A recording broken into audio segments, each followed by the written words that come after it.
We are living under trauma-based mind control. How the psyche deals with trauma, we've talked about this in the trauma section, is that when something is out of line, when something feels like it's emotionally overwhelming, your psyche dissociates. When you do this very consciously to a person, and when you consciously subject someone to that much emotional and physical abuse that they completely dissociate, they completely step out of their body and almost have an out-of-body experience, then you can create alter egos, alternative personalities. And those alternative personalities can be used for various things. Child crying right there.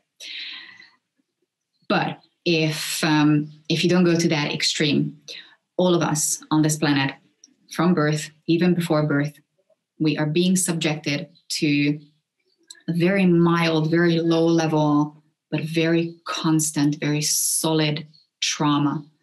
Just look at how noisy this world is. Not just the audible noise, also the inaudible frequencies, artificially created, man-made frequencies. You literally can barely find a place on this planet that does not have service, coverage. Those are frequencies, and your body responds to those frequencies. And if you're sensitive enough to listen to your body's responses, then you understand when you are feeling completely like yourself, or when you are being agitated by something or someone that doesn't fully feel like you.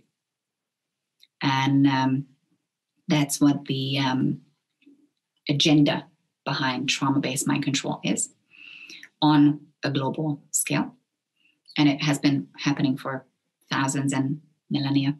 So it's not a new thing. It's not like, oh, we've only been since World War II. And no. The agenda behind trauma-based mind control is that you don't even want to feel, because the feeling itself is never pure. It's never a relieving feeling. It's never peaceful. It's never loving. There is always at least a few subharmonics, a few frequencies that can suddenly and violently find you as a flashback, a memory, just an instinct, a feeling, something that makes you feel unsafe, insecure, unloved, unprotected, makes you feel like that you shouldn't be doing this. Maybe I'm wrong. Something that scares you. And when you're constantly scared and agitated, and after a while, we completely disconnect from our feeling sensations, from our bodies. And all we are left with is a very agitated mind that tries to translate the body's disharmonic signals.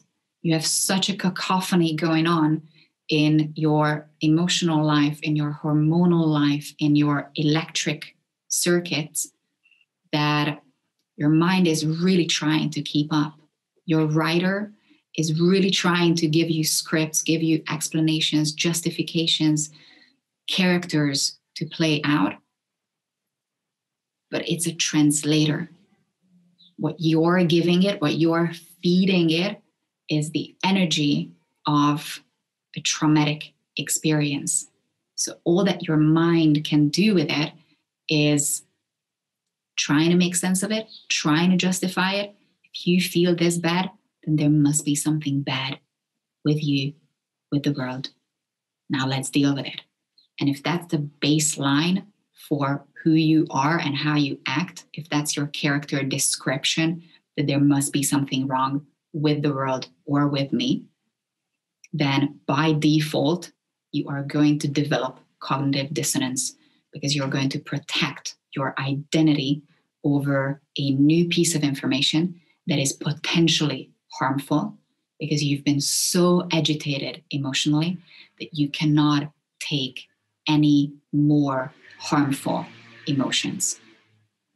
So you're going to opt for the familiar.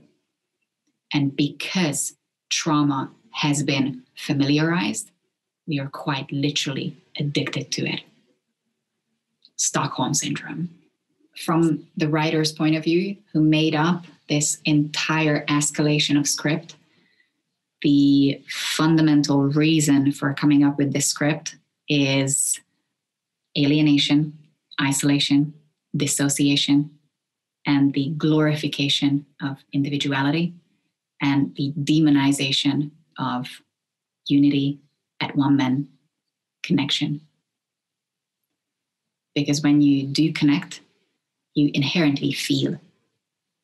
So when you convince people that feeling hurts, connection is painful, individuality is safe, powerful, being by yourself is a virtue, not knowing anything about the other person is peace, then you become an island unto yourself. You have no ground as to who you are or what you are. This is like sociopathy, but it's like sociopathy. This is the state of bullies, outright divas and hustlers who think that they can do anything because they have power or money, or they can do anything to you because they are your mothers or fathers, who genuinely believe that they are unquestionable, impenetrable, and they're not just morally right, morally just, they're not just doing it for you. They don't believe that anymore. It's outright aggression. They want to punish you because they are in so much pain, or at some point have been in so much pain. They have been traumatized to the point where they are addicted to that feeling. That's the only way of actually getting some pleasure, some satisfaction, or some relief, to feel other people's pain instead of having to feel their own pain. A cell that doesn't have a complex consciousness, it only communicates through very simple signals of pressure, heat, light, dark. When that cell is faced with an environment that is not just nurturing, but maybe actively, chemically, electrically, emotionally, vibrationally hostile, the consciousness, the complexity of consciousness of that cell is literally experiencing a near-death experience. Do you know how many times that happened to you before you were born? It's ridiculous. That's what trauma-based mind control is about. The way we carry children, the way we birth children in hospitals, the way we raise children is a pre-scripted plan for us to feel less and less, to create fantasy versions of ourselves that can be taken over by, look at how cool this entity is. It's giving you power. It's giving you money. It's giving you fame. Don't you want to sell this useless, meaningless shit in order for you to have a second Lamborghini? We feel so deeply unloved, unsafe, disconnected. And if we were to go into it without proper guidance or the proper safety net, safety cushion, it is really too much. You can drive yourself to suicidal states. So I don't like trauma healing and trauma work. That's why I call it emotional integration. But I think that's going to be my next step, to do something around resensitizing the body and being able to generate good feelings as your own safety cushion. Because if we keep looking at other vices without the knowledge and the tools and the skill set how to generate those feelings, then we're always going to be dependent. Maybe on people, maybe on substances, maybe on circumstances. I literally left London because I couldn't deal with how little I see the sun. It's something that I'm never going to be able to control in that country. But instead of being able to be happy, I was so dependent. I'm still so dependent on whether today I can see sunshine or not. And it is biologically affecting me, but I psychologically started taking it on to such a deep level that I was able to convince myself biochemically that just because there are clouds out there today, it must mean that it's going to be a shitty day. And I wasn't able to do the opposite. I wasn't really able to say that just because there is chaos outside, just because the entire world is falling apart, just because I don't have anybody to touch, anybody to love today, I am still so full of love. And it's a fucking great feeling. That's what I'm going to leave you with. Find something you love. Find something that you really feel love for or about or with or through. Find something that makes you so peaceful, so gentle, so loving, so soft. And find exactly where is that feeling inside you. Start analyzing that feeling. Start spending more and more time in the presence of that feeling. Start practicing that feeling. If it's a memory, then you can revisit that memory from different points of view. You can be different people. You can look at it from literally a quite different point of view, perspective. If it's still something that's present in your life, practice that thing. Do it more often. Revisit that thing more and more often. Teach your body to rebalance all the shit that's going on and has been going on, and literally teach yourself how to generate good feelings out of nothing, so that you're not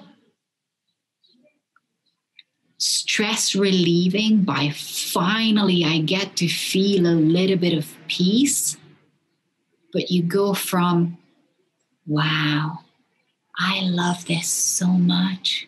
I feel so good right now. I'm so connected, so at one, so much at peace, and keep reinforcing it for yourself, to yourself, that you are capable of doing this. Give yourself the neurofeedback that you are strong, powerful, capable, individualistic, and not resentful, but connected. Don't hate the world for it. Don't start to blame anybody that they were never able to give you what you've never gotten. For now, that doesn't matter. It fucking happened. It was fucking unfair, but it doesn't matter because it's not here right now. So don't give it any more power. It's gotten enough. Now we're here to learn how to create those feelings out of pure love, pure joy, pure innocence before anything got fucked up. All right. Last looks. I love you so much.